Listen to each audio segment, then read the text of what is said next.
This is Make It Plain. MIP With Masamela Matfumo. Mark Thompson. Make it plain. Get woke.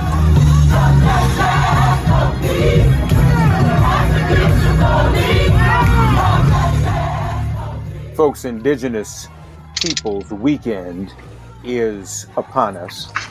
And for those who have been hearing about the indigenous community more and more lately, it's probably been because of an unfortunate reality.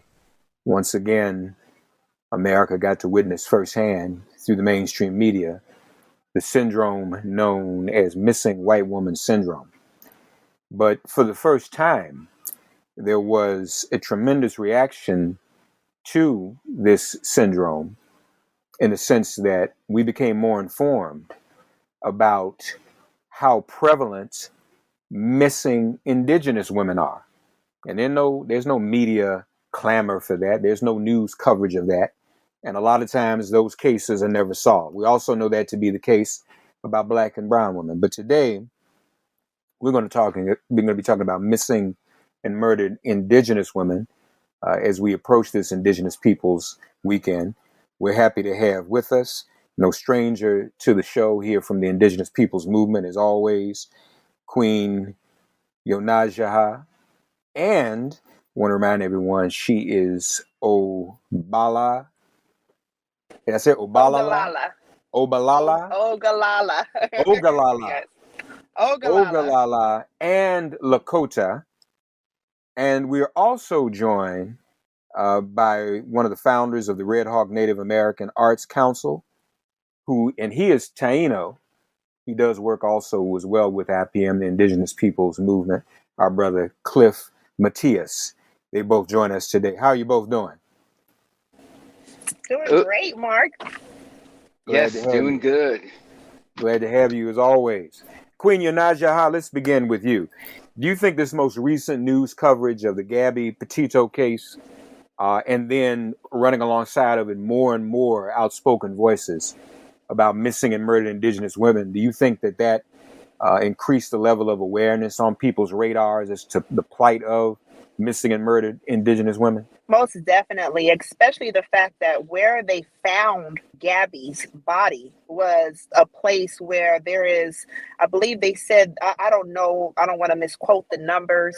There was a large amount of missing and murdered Native American women from that exact area.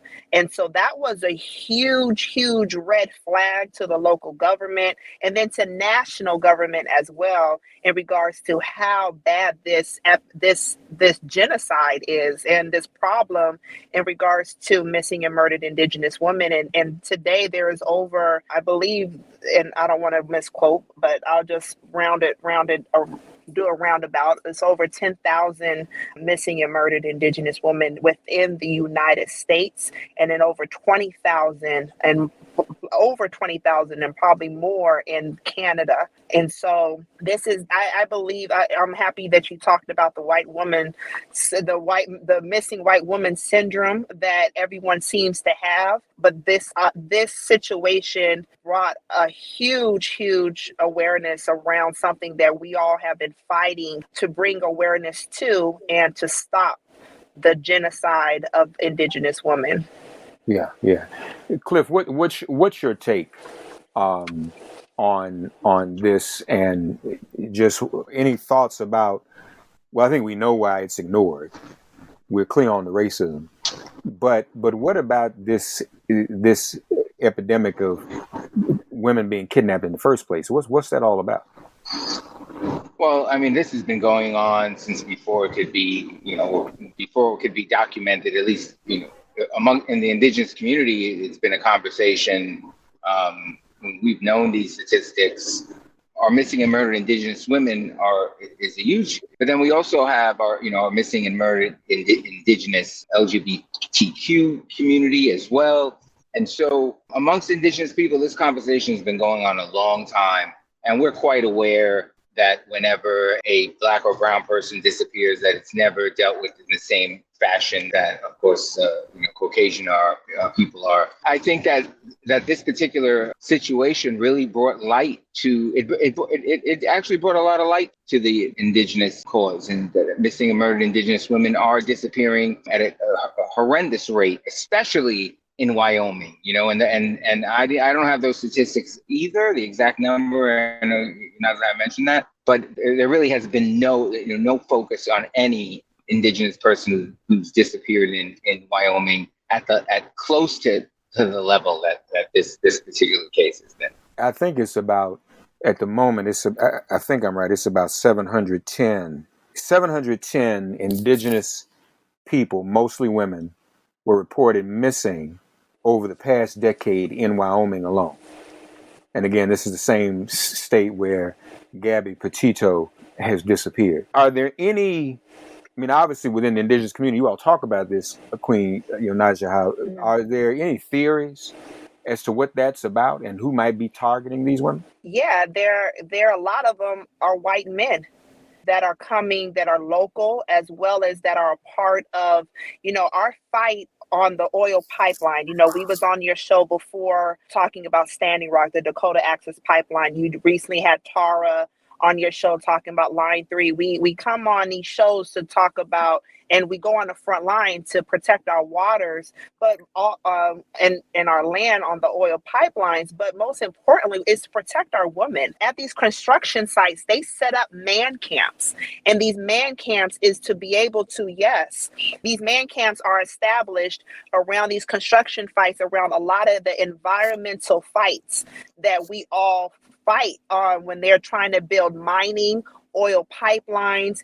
So these are man camps that are forcing, first off, they're kidnapping indigenous women. They're forcing women to for sex, and then after they're done with them, they are murdering them, and then they are missing, either murdered, or we don't know where these women go, whether they are like they're sent to another country or whatever.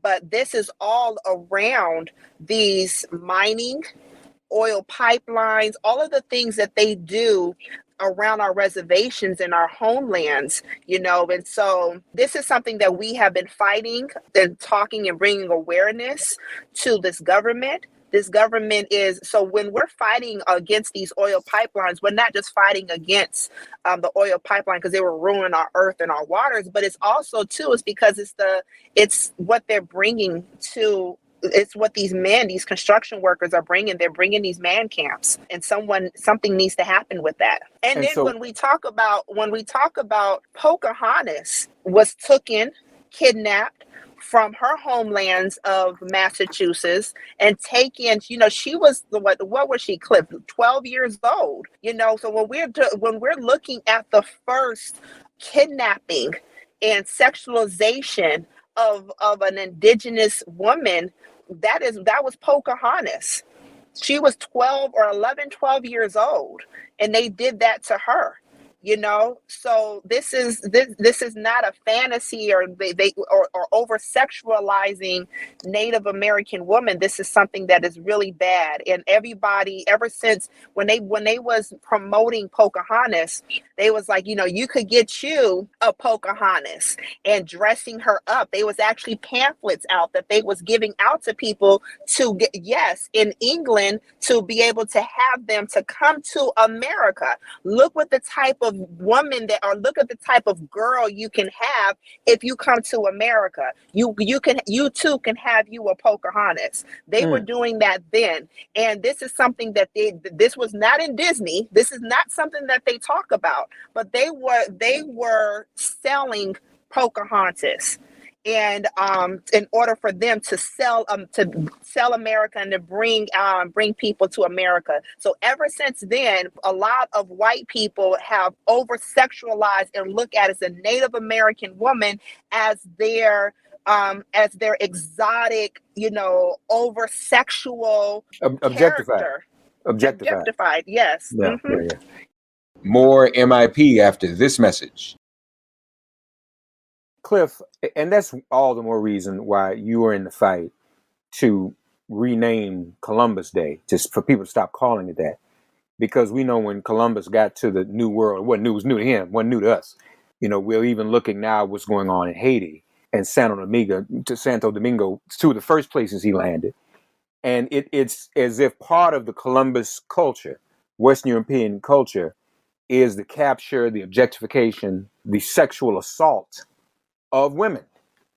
I mean, that ought to be. I thought we were at a Me Too moment too, Cliff. I mean, that alone. If Columbus was around today and was started doing today what he did back then, he'd be Me Too'd out of here.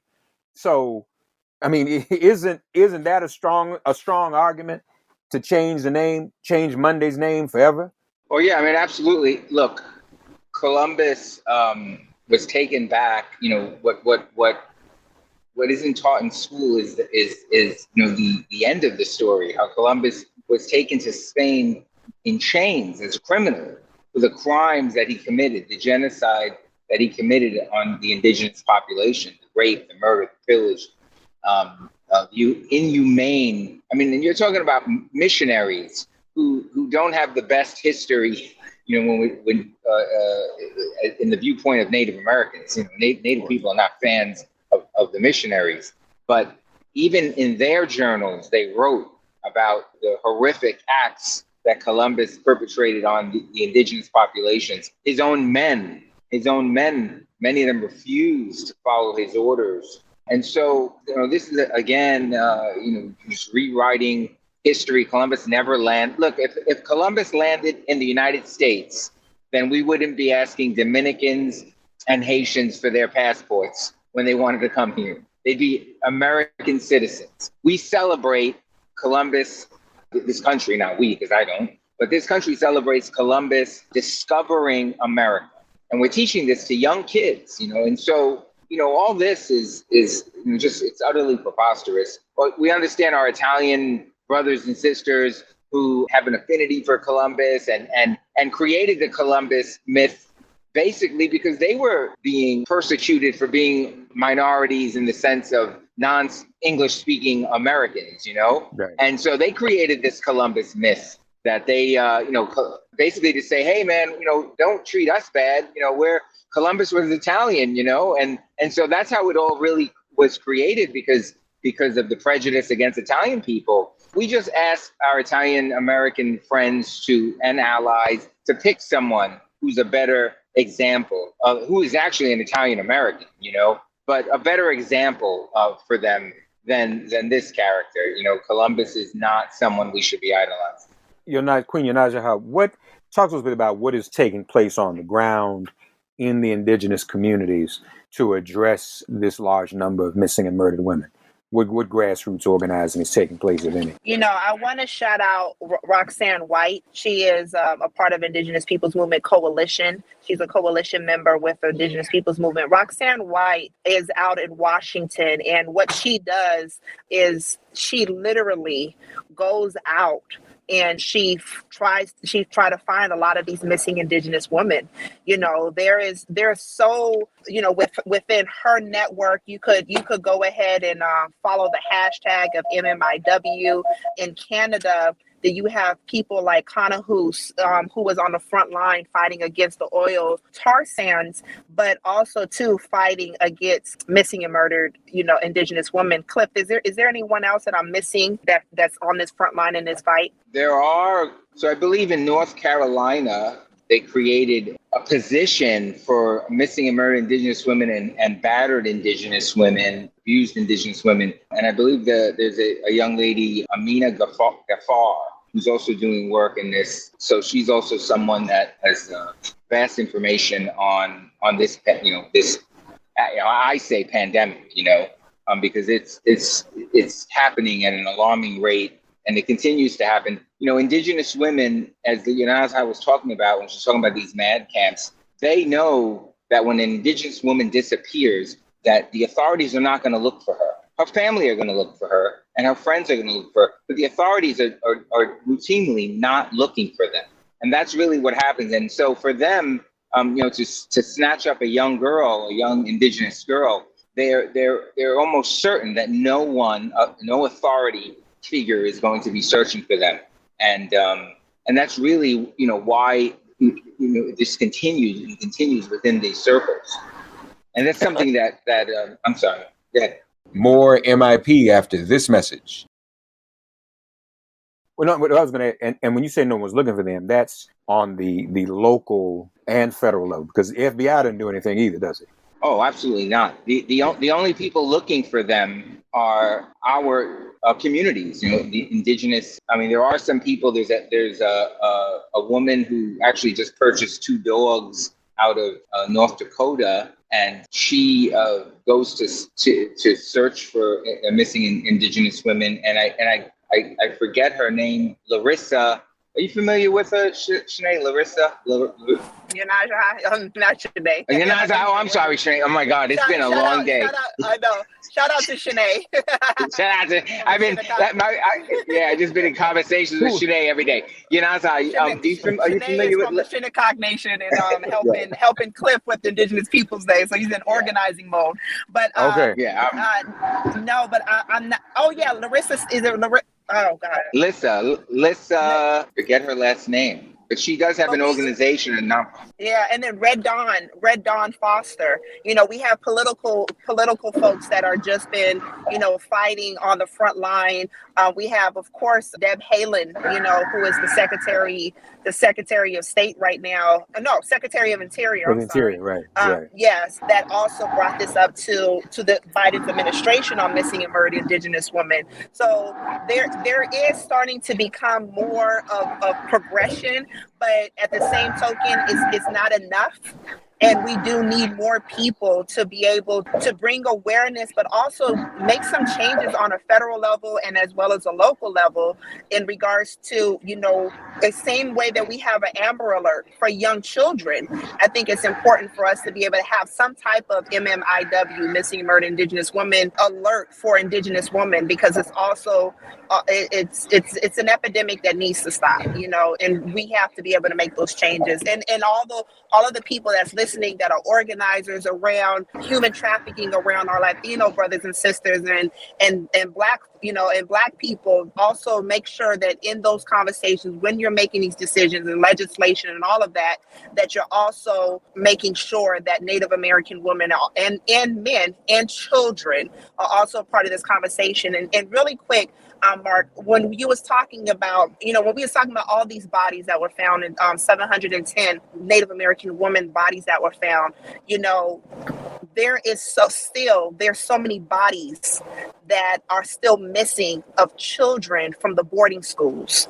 And, they found some children at the boarding schools in Canada, but I'm here in Arizona right now, and there is so many boarding schools here, and what the treatment, and we just came from Orange Shirt Day, which was to bring awareness of those that were part of the residential boarding schools. My mother, Juanetta Lonewolf, may God be pleased with her, but she was also a part of the boarding schools, and the horrific tales that I remember her telling me, and as well as my aunts and my uncles, and those that I'm related to and not related to, telling me their horrific stories of what they went through as a child, and the way that in those that were punished, and in that punishing, they were murdered and they were buried and they have gone missing as well. So there is a lot of children that are around these boarding schools on the grounds that have not been dug up, that also need to be found as well. So, we're sitting on bones and bones and bones here in America, not just from the time of Christopher Columbus, but also in recent time as well. Yeah, that's a powerful point. And ladies and gentlemen, this goes to the point I've been making all along. For those who have a problem when we say defund the police or abolish the police. See, this is another example. Not only do the police brutalize us, but they don't provide services for us for the tax dollars we pay. So they don't solve crimes. They don't find missing and murdered women of color, period. And so you think about it, you giving the police money. That's really what they're supposed to do, not kill us, not pull us over on the side of the road and shoot us and harass us and brutalize us. When we call them, that's why Flav said 911 is a joke. We say, hey, here's a problem. My house got broken into, my car got broken into, or my daughter or wife or someone got kidnapped and murdered. They just, we can't do nothing about that. And so when people are talking about some of our seniors, I would even ask everybody watching right now, When's the last time you called for some service from law enforcement and that service was actually delivered? Think about it. When was the last time that happened? And so this is another thing. It's as if, you're going to treat us in a way that dehumanizes us and then further dehumanizes us by not acknowledging or solving the issues that we're raised and need to be addressed. And there should not be a greater value on a missing white woman. I mean, I don't want no white women to go missing. I mean, that's not cool either. I mean, women should not be going missing. But at the same time, you can't overvalue the life of a white woman versus an indigenous woman or any other woman of color. Again, Indigenous Peoples Weekend. Brother Cliff, you're organizing here in New York. Tell our audience about Indigenous Peoples Weekend and Indigenous Peoples Day here in New York. Yeah, Mark, I just wanted to go back to what you were talking about as far as missing. My oldest brother, who is what we call Two-Spirit, he disappeared from the streets of New York 35 years ago. And we never were able to get any help from authorities to look for him. We actually looked for him ourselves, but we never found never found a trace of him. So, we were never able to get any satisfaction from the authorities. So I personally I'm a victim of this ignoring of Black and brown missing and murdered Indigenous people. So, that touches home for me. The Indigenous Peoples Weekend happening here in New York City is a really beautiful thing. We are overtaking Randall's Island. We'll be there for 24 hours from Sunday, 11 a.m. until around, actually it could be more like 27 hours because we'll be there on Monday until 2 p.m., 1 p.m. The weekend is just full of speakers, culture, music. It's basically saying, hey, we are still here. So there's a prayer ceremony, there's a sunrise ceremony on Monday morning for Indigenous Peoples Day, where we will have a traditional water ceremony, a tobacco ceremony. These are all ways that Indigenous people pray, coming together. Basically just say, despite all of this, despite Columbus, despite the colonizing of this hemisphere, we as Indigenous people are here. And many of our allies are coming. I often talk, and Yonasda and I were talking about how important it is for our African American brothers and sisters to join us in this fight, because let's not forget who created the transatlantic slave trade. Columbus. He, when he brought the first slaves from Africa to the Caribbean. That's right. It was under and so we're really calling for our African American brothers and sisters and different organizations to come together with us and celebrate with us and mourn with us. And so these 2 days in New York City are just part of what's happening all over the country. There's celebrations in Philadelphia, there's celebrations in Boston, and Yonasda has a little more info on the other sites. But there's a lot going on this weekend. We are coming together. We are saying, hey, we as Indigenous people are still here. And the area tribes in New York, the Shinnecock, the Ramapo Lenape, the Nanacoke Lenape, they will be there, as well as some of the tribes from Connecticut and Massachusetts, and the Matinacocks and the Puspatucks from Long Island, and the Montauk from Long Island. And please forgive me if I forget any of the other nations that will be there, but we'll be celebrating on that island today. We are still here. Yes, sir. Is there a website where people can go to find out about all the activities here in New York? Yes, there's Indigenous Peoples Day, New York City. That's a website. They can also go to the Red Hawk Native American Arts Council, that website. They also could check out the Indigenous Peoples Movements website. It's posted up there too. So these are various websites. They can also, go on social media, Instagram, any of those, Red Hawk, Indigenous Peoples Day, New York City, or Indigenous Peoples Movement, Instagram as well. All the events are posted there. Or Google Indigenous Peoples Day, New York City, and you'll get us. All right. And Queen Yonasda, how do people find Indigenous Peoples Movement itself? IndigenousPeoplesMovement.com. Very simple, and on all platforms as well, Instagram and Facebook and everything. And we're also not just are we a part of the one in New York City, because we're all one big coalition, but also Philadelphia, and then as well as all across the nation, but also too in Georgia. I was able to get the city of South Fulton, which they are calling the blackest city in Georgia, was able to get them to change their Christopher Columbus to Indigenous Peoples Day 2 years ago. So this Friday, we are commemorating that. We are coming together as all Indigenous people, as Black people, as Native Americans, as Latinx people, and we're all just coming together to be able to commemorate that day officially this Friday at the city of South Fulton.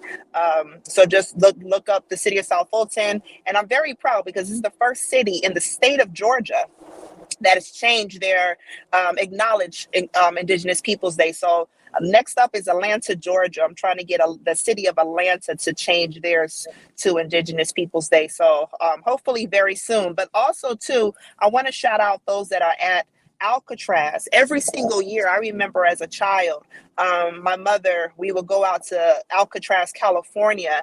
Every single year, they also that's also another big celebration, as well as those that's on the western, a lot of the western and coastal tribes on the West Coast, and as well as those some of the islands, Pacific Islands, go there to celebrate Indigenous Peoples Day as well. So if you're not able to make it to New York or Georgia and you're in California, head on over to Alcatraz. They have a beautiful sunrise ceremony that they do every year. And then also too, something that Cliff and I and our organizations, what we've been pushing is to really get your city to change its Christopher Columbus Day to Indigenous Peoples Day. We cannot continue to support and acknowledge a man that did not discover America, and to continue to acknowledge to even say his name another year, that did so many horrific things to innocent people on a land that was foreign to him,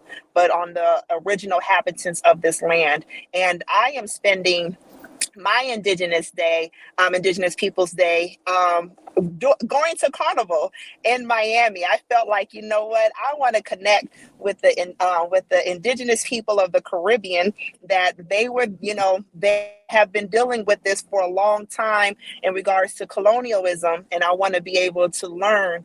And I've been learning a lot about the history of Carnival and what they do, and the bands and everything. So I'm really excited about that. This is my first year going out of my comfort zone and going to our distant relatives of the people of the Caribbean on this day. Well, that's important, because it's about time our sisters and brothers in the Caribbean acknowledge that they are either Black, they're either African or Indigenous or both. Yep. And, that's gotten a little lost too. But that's what the Europeans did, was divide us all from one another and confuse us. So there's some people in the Caribbean who think they're white when they come to America. So that's very important. I want to thank you both. We want to question though, what about at the federal level? At the federal government holiday is still called Columbus Day. Is there any movement on changing it, even in terms of the federal legislation? Cliff, do you think we should do a march next Indigenous Peoples Day in front of the White House? Mark, you up for it? Cliff, you know better than ask me. That's all I want to do. Yeah, I think that it's time for us to. I'm dead serious. I was thinking about this for the past week that you said that. I really think that it's time for next year, Indigenous Peoples Day, we go to the lawn of this president and demand that they change Christopher Columbus Day to Indigenous Peoples Day. We don't know if we're going to see some MAGA hat kids like they did at our last march, Indigenous Peoples March, but at the same token, whatever we're going to be confronted with, we are ready for it. But I think that this administration owes us a lot. It really does. And not just, but all of us right now. This administration has been failing us left and right. And this is many ways that they could make their wrongs right by changing on a federal level to Indigenous Peoples Day. Well, now look, you know better than to tease me. Don't be tease me about no march. I'm dead serious. Cliff, you know down? me. You know I'm down for that. Yeah. I'm I'm like Don Cheadle in Devil in a Blue Dress when Denzel I think it's time. When Denzel left his buddy with Don Cheadle, he came back to the car and he had killed him. He said, "Why are you killing me?" Don Cheadle said, "Well, if you didn't want to kill, you shouldn't have left him with me." I'm like that when it comes to me. Don't mention no march to me. If you want to hear no march, don't tell me, because I'll be out there, the least Indigenous person out there in doing the march. So I like that. Let's get that on. Yeah, y'all put that down. Our Indigenous Peoples Day, 2022. Mm-hmm. Let's light it up. Love it. We need to hit the lawn. We need to hit the lawn of the DC of the White House. That's right. Hit the White House. Appreciate you both, Cliff, Matias, Yonasda, Lonewolf, Queen Yonasda. We thank you both. Both of you enjoy your Indigenous Peoples Weekend. Okay. Thank you so much, Cliff. Love you, and thank you for always giving us a platform when other media sources are scared to. Yeah, we need a 24-hour channel, an Indigenous Peoples channel. You want an Indigenous Peoples app that is broadcasting 24 hours a day. That's right. It's in the works. It's in the works. IndigenousPeoplesMovement.com. I'm telling you, that's what we need. TV. Yeah, it's coming. It's coming. Everybody will look at it. White folks running out of ideas. Okay. Yeah. Thank you both. Thank you. Thanks for getting woke and listening to Make It Plain. Please remember to listen, like, and wherever you get your podcasts, please give the show a 5-star rating. And please do spread the word. Let's all continue to pray for each other during this pandemic and this police-demic. If all hearts and minds are clear, it has been made plain.